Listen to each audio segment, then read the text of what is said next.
জটিল মতলববাজ আৰু এই স্বাৰ্থপৰ পৃথিৱীখনত সততা আৰু সৰলতাৰে প্ৰত্যাহ্বান জনাব জনা মানুহজনেই হৈছে মোৰ স্বামী। মোৰ কাৰণে তেওঁতকৈ ডাঙৰ হিৰো এইখন পৃথিৱীত আৰু কোনো হ'ব নোৱাৰে।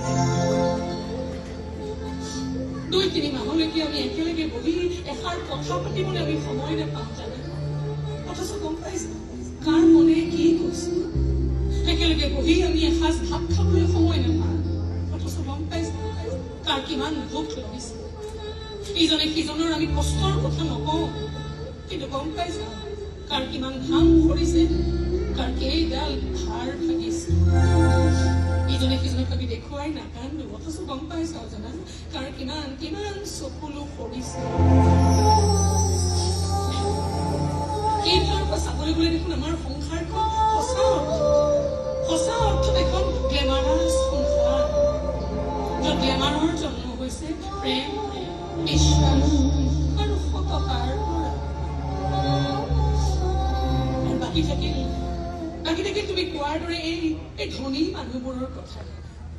মোৰ মানুহজনে মোক যিমান মৰম দিছে, যিমান সন্মান দিছে, যিমান বিশ্বাস দিছে, তাৰ তুলনাত এই কাগজৰ টকাবোৰৰ কোনো মূল্য নাই জানো।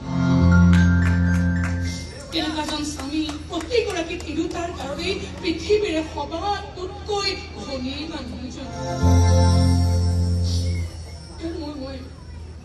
মই ৰাখো তোমালে মোৰ আৰু এটা অনুৰোধ থাকিল দেই।